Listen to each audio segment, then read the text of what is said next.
नमस्कार दोस्तों, हम इस वीडियो में MP board class 8 social science यानी सामाजिक विज्ञान का चैप्टर नंबर 18 भारत में क्रांतिकारी आंदोलन के क्वेश्चन आंसर इस चैप्टर में इस वीडियो में देखेंगे। अगर आप इस चैनल पर नए हैं तो इस चैनल को सब्सक्राइब करें, बेल आइकन प्रेस करें ताकि आने वाले वीडियो आपको आसानी से मिल सके। दोस्तों, हम क्वेश्चन नंबर फर्स्ट देखेंगे।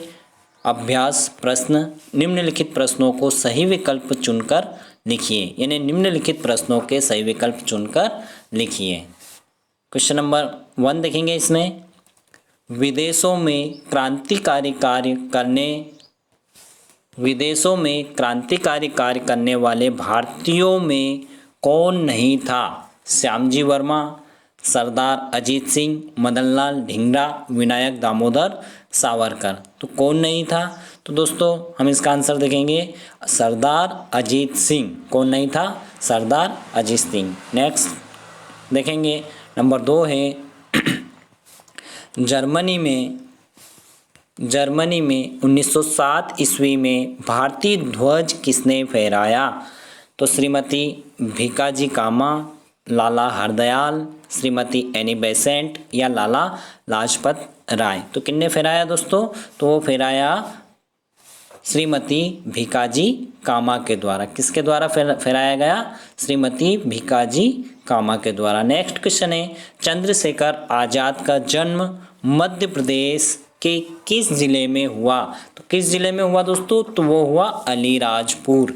किस जिले में हुआ चंद्रशेखर आजाद का जन्म? मध्य प्रदेश के किस जिले में हुआ? तो वो हुआ अलीराजपुर। नेक्स्ट क्वेश्चन देखेंगे, आजाद हिंद फौज की स्थापना किसने की? तो दोस्तों आजाद हिंद फौज की स्थापना किसने की? तो वो की है सरदार सुभाष चंद्र बोस के द्वारा। किसके द्वारा की गई? सुभाष चंद्र बोस। नेक्स्ट देखेंगे, रिक्त स्थानों की पूर्ति कीजिए। तो इसमें देखेंगे, श्यामजी वर्मा ने 1905 ईस्वी में इंडिया हाउस लंदन में की स्थापना की। यानी श्यामजी वर्मा द्वारा इंडिया हाउस कहाँ पर की गई? लंदन में इसकी स्थापना की गई। नेक्स्ट देखेंगे, 1908 ईस्वी में खुदीराम बोस ने एक बग्घी पर बम फेंका। यानी कि 1908 में खुदीराम बोस द्वारा क्या किया गया? एक बग्घी पर बम फेंका गया। नेक्स्ट है, देवनारायण तिवारी को जबलपुर में फांसी दी गई। यानी कि देवनारायण तिवारी को जबलपुर में फांसी दी गई। नेक्स्ट देखेंगे दोस्तों, नेक्स्ट क्वेश्चन है अति लघु उत्तरीय प्रश्न है। तो इसमें हम देखेंगे, पहला क्वेश्चन है, मध्य प्रदेश के प्रमुख क्रांतिकारियों के नाम लिखिए। तो उत्तर है चंद्रशेखर आजाद, ठाकुर यशवंत सिंह, देवनारायण तिवारी, दलपत राव मध्य प्रदेश के प्रमुख क्रांतिकारी थे।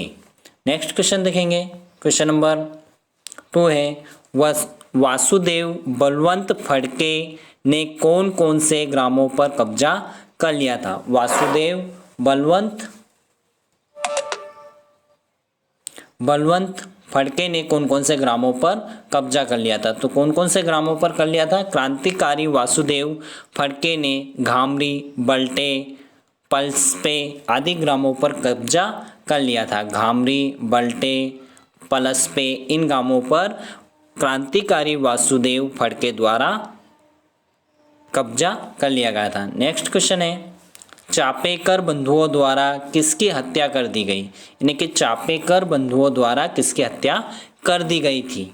तो उत्तर देखेंगे, बालकृष्ण चापेकर बंधुओं ने फ्लैग समिति के प्रधान रेंड एंड लेफ्टिनेंट एयर्स्ट की हत्या कर दी थी। नेक्स्ट है लघु उत्तरीय प्रश्न है। तो दोस्तों हम देखेंगे, विदेशों में क्रांतिकारी गतिविधियों का वर्णन कीजिए। यानी विदेशों में क्रांतिकारी गतिविधियों का वर्णन कीजिए। तो उत्तर देखेंगे, सबसे पहले श्यामजी वर्मा ने 1905 ईस्वी में लंदन में इंडिया हाउस की स्थापना की। यह विदेशों में क्रांतिकारी गतिविधियों का प्रमुख केंद्र बना। संयुक्त राज्य अमेरिका में 1913 ईस्वी में गदर पार्टी की स्थापना की गई। लाला हरदयाल इस पार्टी के प्रमुख कार्यकर्ता थे। कौन सी पार्टी के? गदर पार्टी के। गदर नामक पत्रिका का भी प्रकाशन हुआ, जिसमें अंग्रेजों के अत्याचार और शोषण का खुला विरोध किया जाता था। 1907 ईस्वी में जर्मनी के स्टुटगार्ट में अंतर्राष्ट्रीय समाजवादी सम्मेलन में सर्वप्रथम मैडम कामा ने भारत की स्वतंत्रता की कल्पना के साथ भारतीय राष्ट्रीय ध्वज फहराया। किसने फहराया? मैडम कामा ने भारत की स्वतंत्रता की कल्पना के साथ भारतीय राष्ट्रीय ध्वज फहराया। नेक्स्ट क्वेश्चन देखेंगे, काकोरी कांड क्या था बताइए।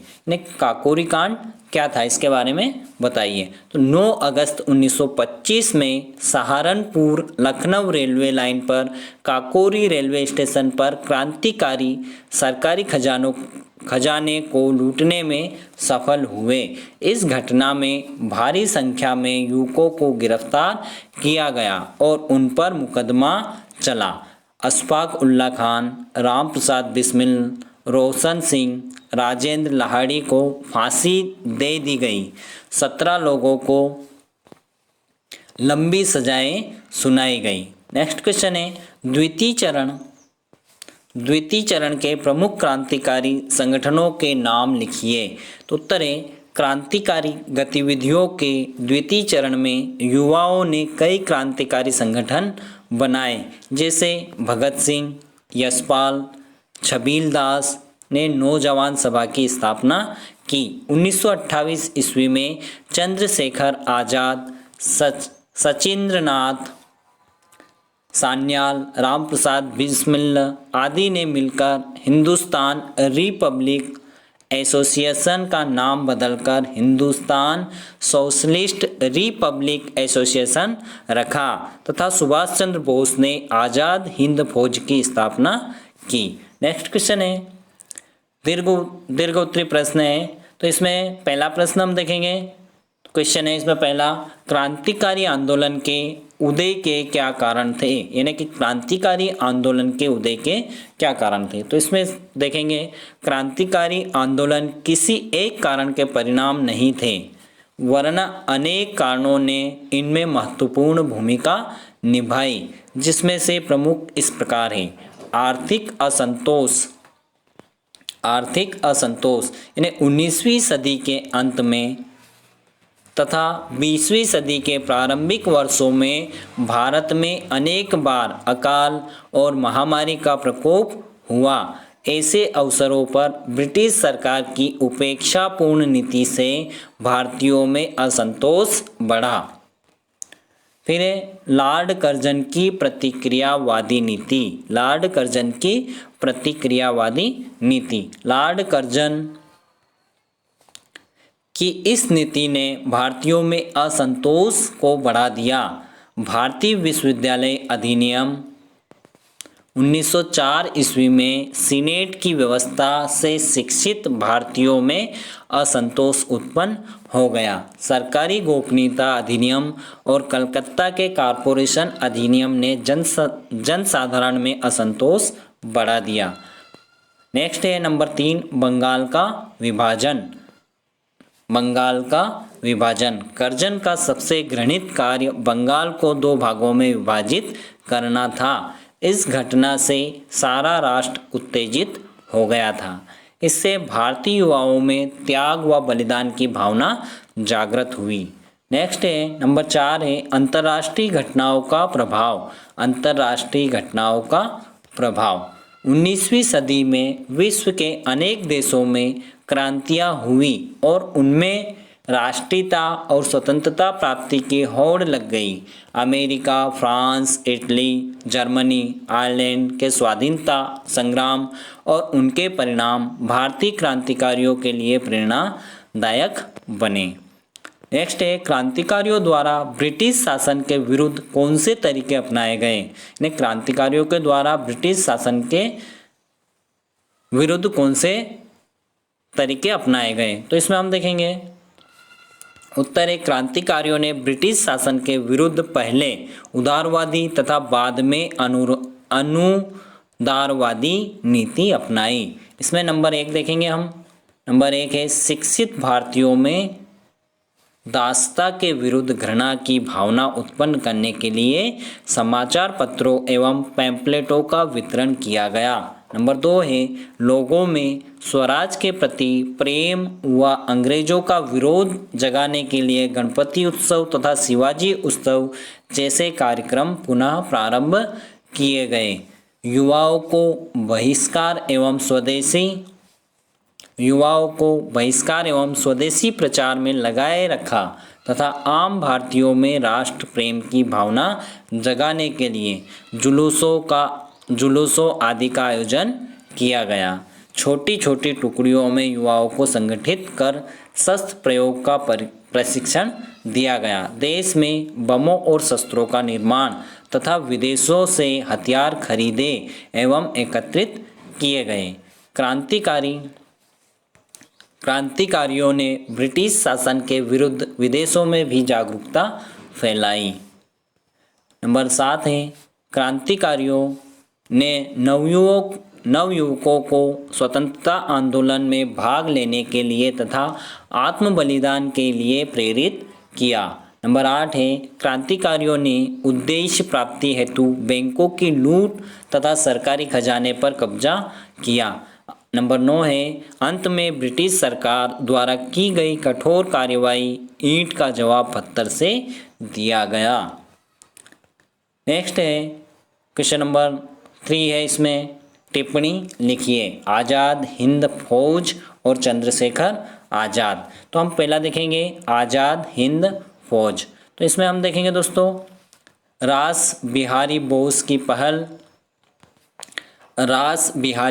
की पहल पर कैप्टन मोहन सिंह ने ब्रिटिश सेना के उन भारतीय सैनिकों को जिन्हें जापानियों ने पकड़ लिया था मिलाकर भारत की स्वतंत्रता के लिए आज़ाद हिंद फौज की स्थापना की। सुभाष चंद्र बोस ने फौज में नई जान फूंकी। नेताओं ने नारा दिया, तुम मुझे खून दो मैं तुम्हें आज़ादी दूंगा। यानी कि सुभाष चंद्र बोस ने जो नारा दिया था, तुम मुझे खून दो मैं तुम्हें आज़ादी दूंगा।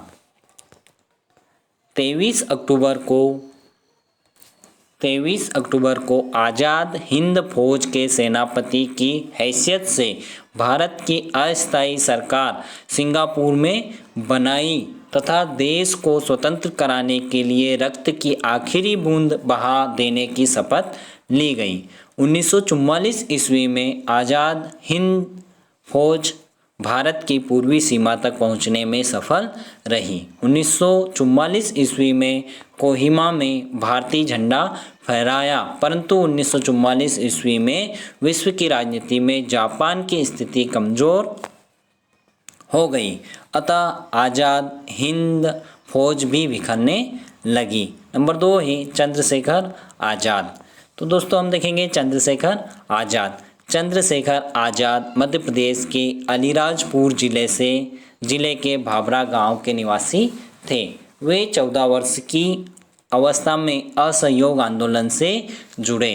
गिरफ्तार होने पर अपना नाम आज़ाद बताया। काकोरी कांड, सैंडर्स को मारने तथा असेंबली में बम केस में इन्होंने महत्वपूर्ण भूमिका निभाई। अंत में इलाहाबाद के अल्फ्रेड पार्क में पुलिस द्वारा घेरे जाने के कारण अपनी अंतिम गोली से स्वयं शहीद हो गए। ठीक है दोस्तों।